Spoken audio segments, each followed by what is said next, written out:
Hello everyone, this is Zhang from Intel Open Source Technology Center, and I'm from the virtualization team. And today I'd like to introduce Intel new resource director technology feature, and it's a brief overview of the Zhang refactor efforts.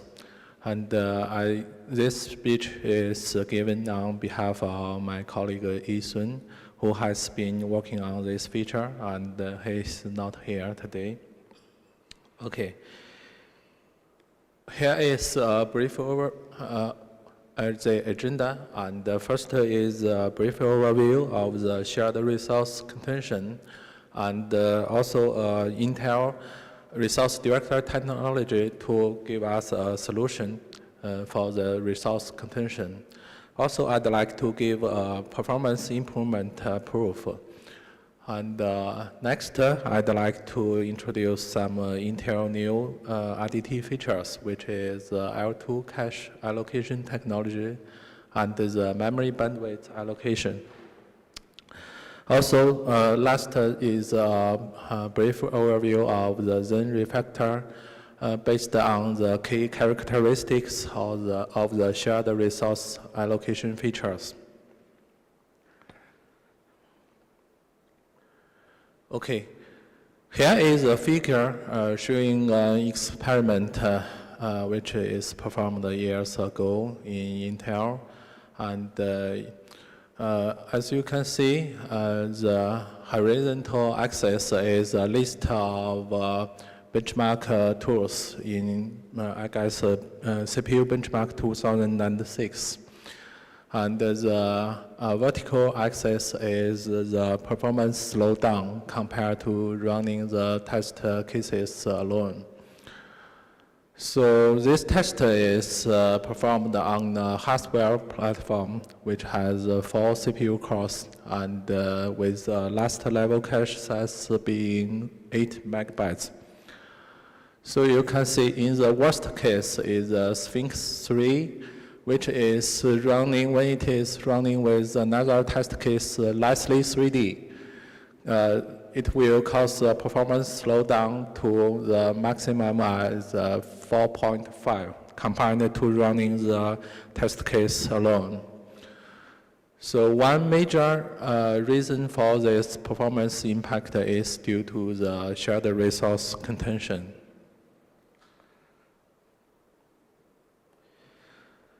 So as you know, software has many approaches to optimize the sharing of different kind of hardware.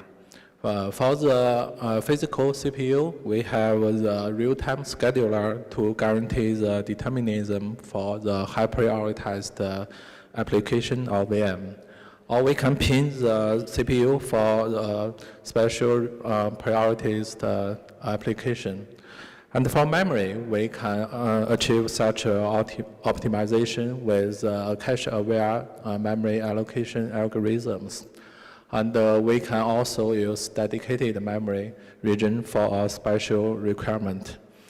And for I/O devices, we can just dedicate this device to a specific user. But for the platform shared resource like the cache and the memory bandwidth, software can do nothing until the arrival of Intel Resource Director technology. Okay. So as you can see, Intel Resource Director technology is a group of facilities which enables us to monitor and to allocate the shared resource like cache and memory bandwidth. We have the CMT, which is cache monitoring technology. It can monitor the cache occupancy based on the resource monitoring ID. And we also have the MBM, the memory bandwidth monitoring, which can monitor the memory bandwidth consumption of different usages.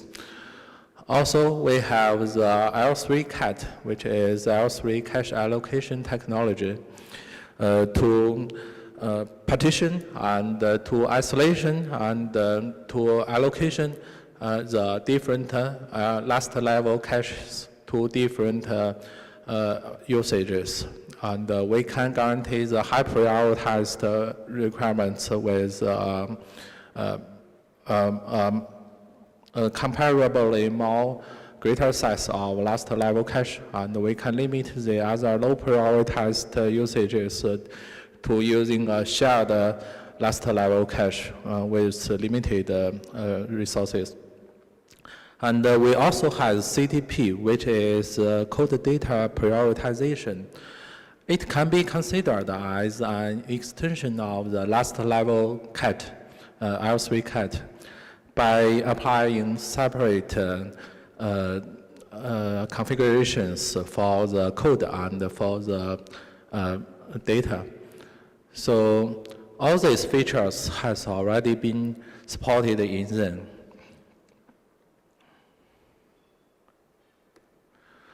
So as you can see, this feature shows that the performance downgrade is reduced with L3 cat enabled.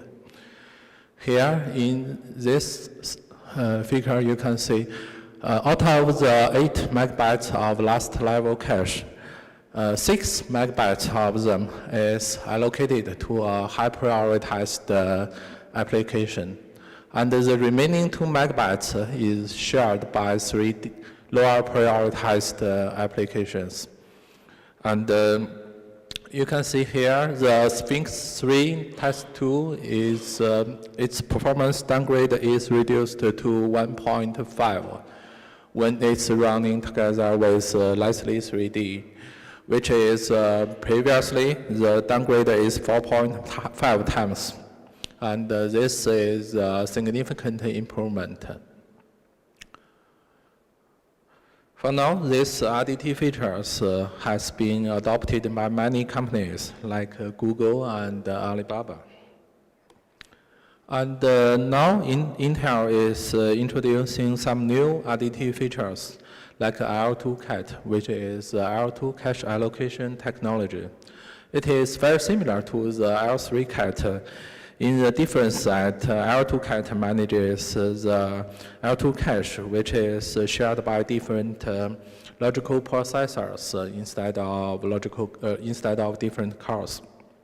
And another difference is the L2 cat does not provide the CDP feature yet.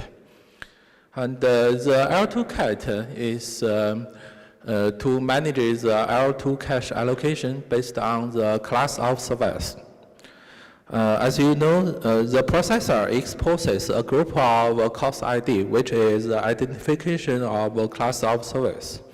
And each course ID maps to a QoS bit mask, which is also called the capability bit mask, MSR.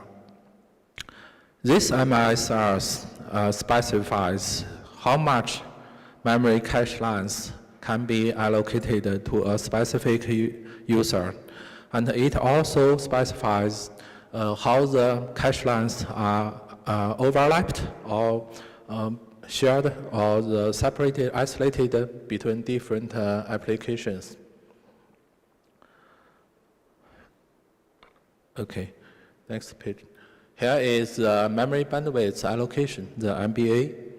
So with MBA, data transfers with lower prioritized applications can be throttled through the program request rate controller. So you can see the MBA also manages the memory bandwidth allocation, also based on the course ID. So different course IDs signifies different QoS throttling values. So about the throttling value, you can consider it as a percentage of delay. Software can detect the maximum throttling value with the CPU ID enumeration. And this value is considered to serve two usages. One is it signifies the biggest value that can be configured into the QoS throttling MSR. Another is that this maximum value can be used to as a precision. For example, maximum value of throttling when it is, for example, 90, it means that the biggest value can be configured into the QoS throttling MSR is no greater than 19. And also it means that the throttling precision is 10.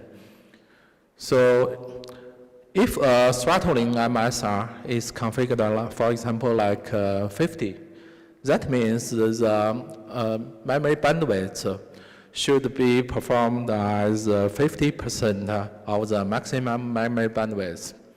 And MSRs configured with something other than multiple of 10 in such case will be rounded down to something like the nearest multiple of 10. So you can see it's also between the L2 cache and the high-speed interconnect. And on some platforms, which the L2 cache is also the last level cache, it's between the memory controller. Okay. So this is a figure showing all the Intel RDT features. So as you can see, the L3 cache is shared between different cores and within the same socket. And L2 cache is shared between different logical processors. And as you can see, each logical processor has a corresponding MSR, which is IA32 PQR association. It is a logical MSR and contains two fields. One is IMID for the monitoring feature. Another is cost ID for the allocation feature. Also, as you can see, there are a group of QoS MSRs.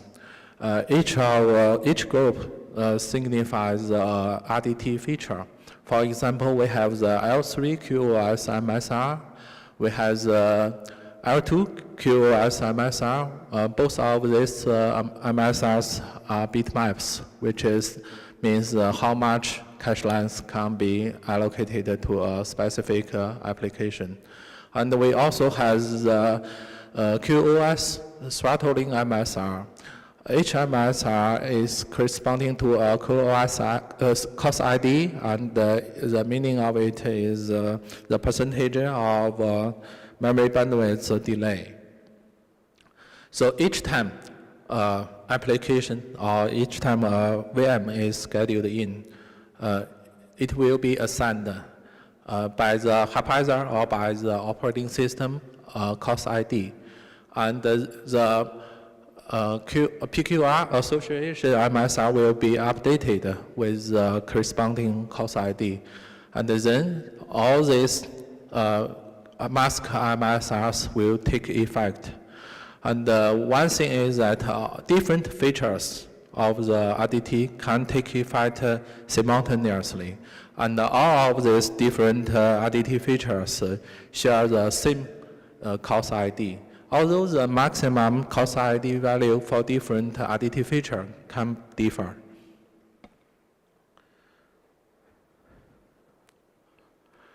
Okay, so next we need to refactor the Zhang code, because as you can see from the left side is current implementation in Zhang. The PSR.c is what we are doing for the RDT allocation feature. And as you can see, it's only used for the L3 cat and the CDP. It is not generic enough. So we need to extend that refactor that data structure and the interfaces to accommodate the new features like L2 cat and the MBA. So as you can see from the right side of this page is a newly defined data structure. And there's a group of features, the array feature, which each element of this array signifies a specific RDT feature. And all of these features are contained in socket info. Also, a group of new interfaces are introduced to get and set the configuration of different RDT features. For the feature-specific requirements, we have several callback routines to implement the specific requirements. Sorry, just a quick interruption here. We're 5 minutes over already on this. Okay. So for now, we have sent out 13 versions of the L2CAT patch set. And for the 13th version, we have received quite a lot of review comments, and most of these patches have been reviewed by or got executed by. And we can expect these patches would be accepted in the near future. So next, we are going to support the MBA, and we'd like to refactor the tool stack to let the interfaces to be more generic. And supposedly, we will send out the patches very soon. Okay, that's all for this presentation. And okay, I think we probably better defer questions. I think you have a design discussion this afternoon. Okay. So we should probably move straight on to, I think it's SGX and SGX virtualization. Okay, thanks.